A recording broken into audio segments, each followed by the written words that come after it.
Welcome back to Shota Aizawa Podfics. Today it's Present Mike who is starring today on Who Needs Therapy When You Can Play VR by C130527 on Hinged Grapefruit. Here's a summary. This is part 2 of a series. You technically don't need to read part 1 to understand this, but it would probably be helpful. Now, on this week's agenda of insert quirky name involving FNAF and theories here, Hound Dog questions his life decisions. Iida is on the verge of a breakdown.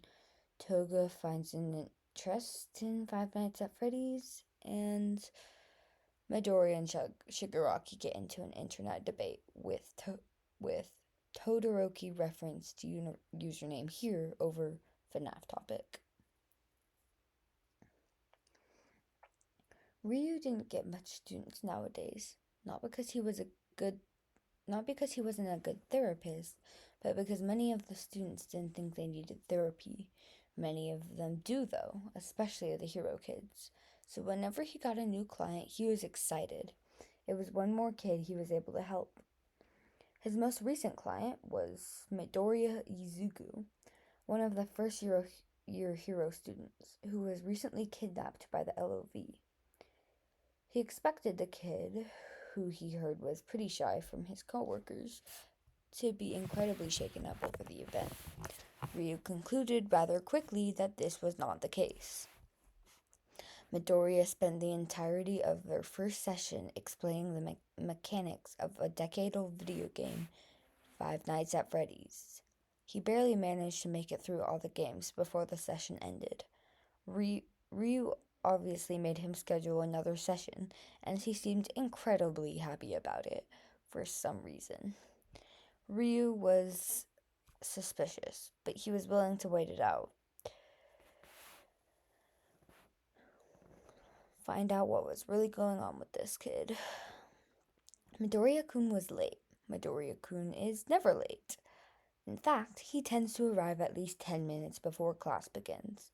So Tenya was incredibly confused as to why he never showed up to homeroom. At first, he thought Midoriya-kun was sick, but then he caught some of their teachers panicking during their first passing period. He knew something was wrong, but he had no idea what. He just hoped it wasn't anything bad, and Midoriya-kun was safe. Izuku wasn't surprised to find himself back in the League of Villains base, nor was he surprised to see himself restraint-free. He was, however, incredibly shocked to find Toga Himiko poking Shigaraki on the couch. "Tell me about Gregory," she whined. "No." "Okay, then tell me about William Afton."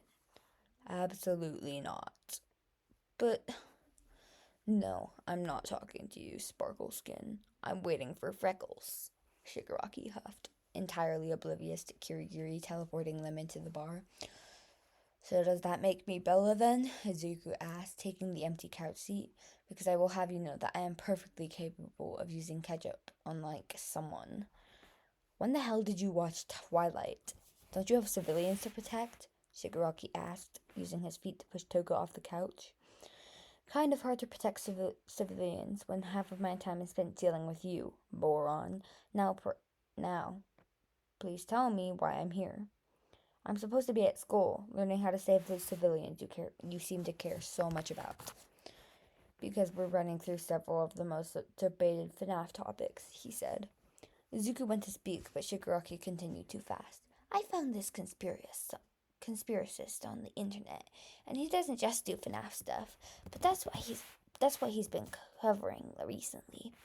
Anyway, one of his newest videos covers about 15 different topics. There's some stuff that doesn't quite add up, so I'm forcing you to watch this video to see what you think." "And how long is this video exactly?" 2 hours, 36 minutes, and 7 seconds.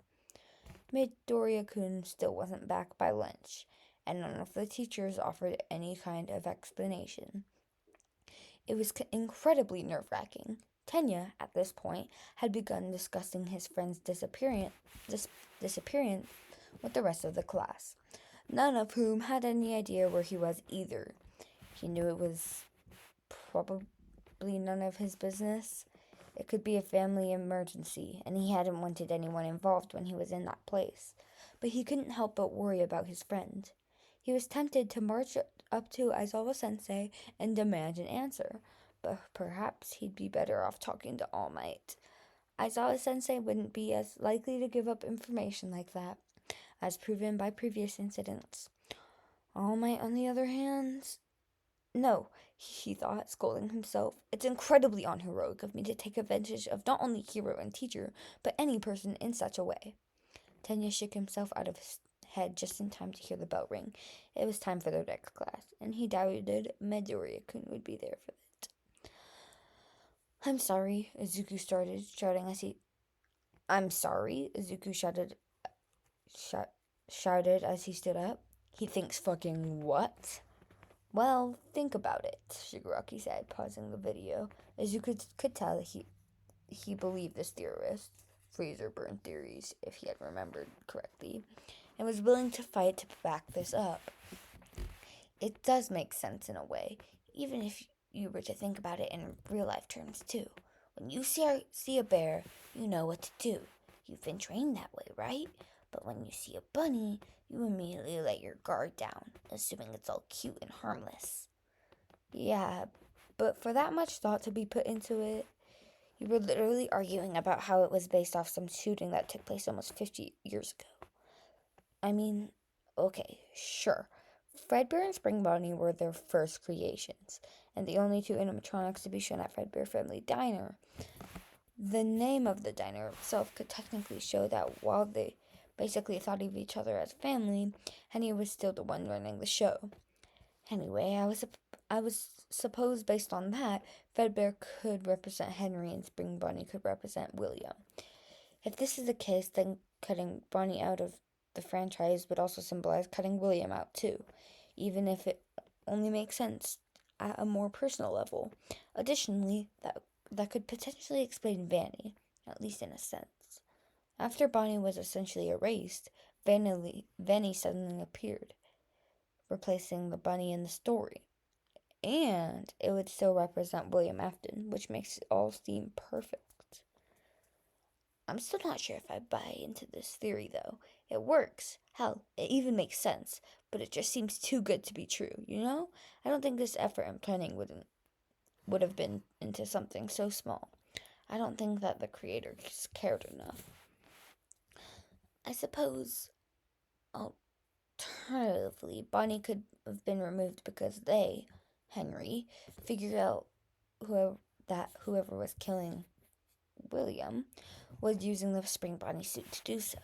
Because of this, they decided to get rid of him. They decided to get rid of him as a way to help kids differentiate between the actual animatronics and somebody who they should stay away from at all costs. If they didn't have Bonnie, then they could say, hey kids, if you see a bunny animatronic, fucking run, because that's a murderer. Obviously, without there being any confusion, although they'd obviously say that in much more child-friendly words. But like I said, I don't think the game developers would have put so much lore into Bonnie's disappearance. For someone who doesn't support the theory, you sure know how to back it up, Shigaraki commented, sounding smug.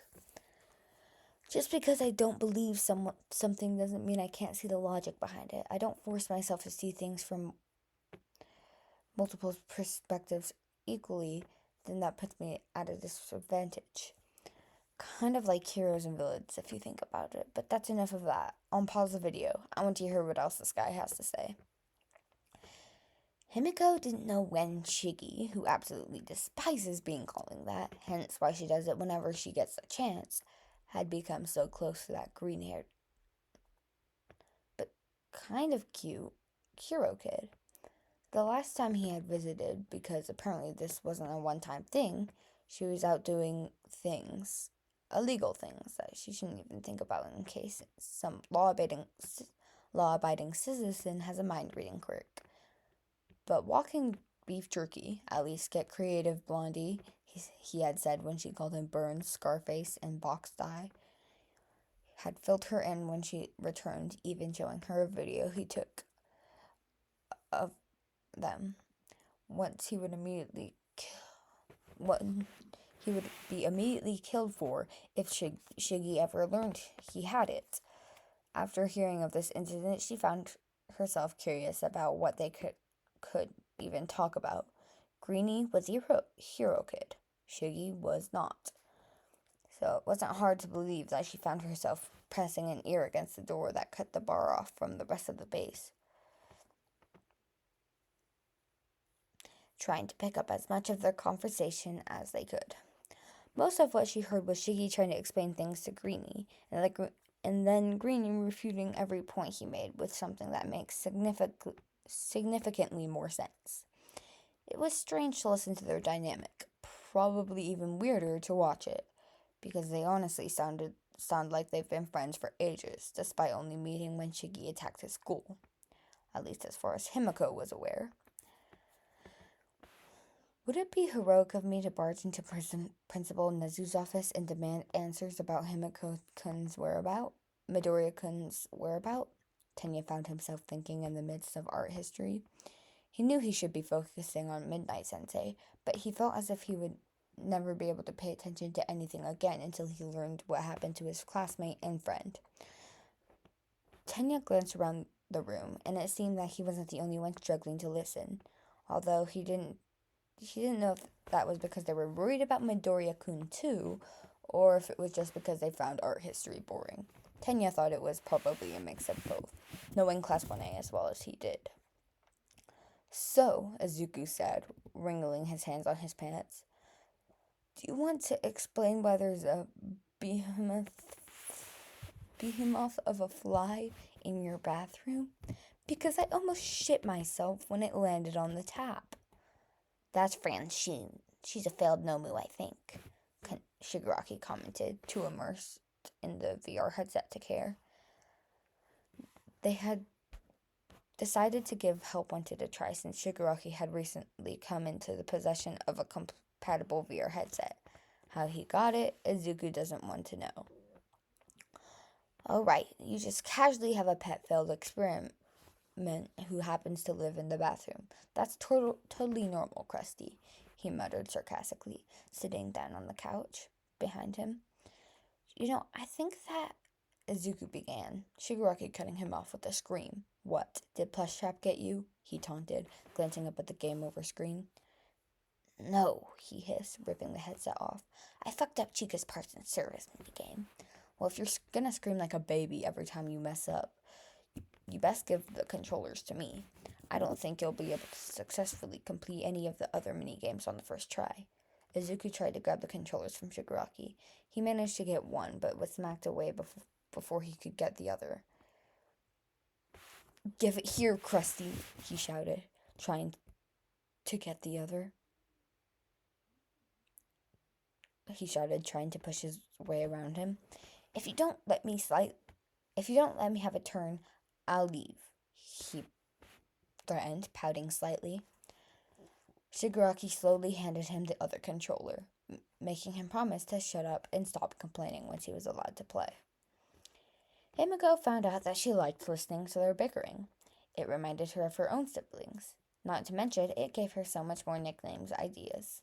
At one point, she managed to sneak out into the bar area without either of them noticing, both too immersed in yelling at a digital fan to hear the door open or feel the dip of the couch cushions when she sat down.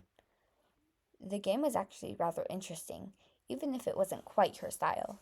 There was a minor horror element to it that she could appreciate, even though life sins were much more her style, and it appeared to be well made. It did look a bit corny, though, which was only supported by what the boys were saying. She would definitely be willing to give this game, or any of the other 10 million games in the franchise, a chance if Shiggy ever let her touch his gaming equipment. Iida Tenya came into his office at the end of the day just as he was about to start packing up. He wasn't too upset, though. He didn't have anywhere to be, and helping those kiddos was much more important. Ooh. Iida very rarely came into his office, but based on the look on his face, Ryo guessed it was probably serious. It took him by surprise, however, to learn that Midoriya had, once again, gone missing. He figured it would probably be for the best if he talked to Nezu about upping security. Again, he and likely others too had talked to Nezu about increasing and expanding the school's security, but time and time again, they were told that things were perfectly under control and Nezu knew what he was doing. Yeah, so after you kidnapped me the first time, I had to go to therapy. It wasn't bad per se. I just wish they didn't think that I was totally fucked after the experience, because I wasn't. But they wouldn't believe that. Anyway, they're probably gonna make me see Hound Dog again once I get back. So if you could refrain from kidnapping me until after finals are over, that would be great. We can still play on Steam though. They won't send me to therapy for that, Midoriya said, lingering in the doorway. They kept their visit shorter today, much to Tomura's disappointment, but Midoriya insisted that he get back home before school ended. Unfortunately, Tomura understood that.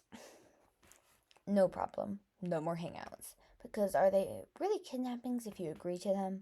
Until after your final exam, Tomura said, and waved the kid away. He knew that he was in the system as a villain, that he was a wanted man. But if the kid came back unscathed, then why did they feel the need to torture him in such a way? Therapy, he thought as he cleaned up the bar area. What a foolish thing. All right, listeners. That is the end of this episode of Who Needs Therapy When You Can Play VR on Their Gamer Nerds, Your Honor. This was a very good one, I believe. I hope you enjoyed it too. Come back for part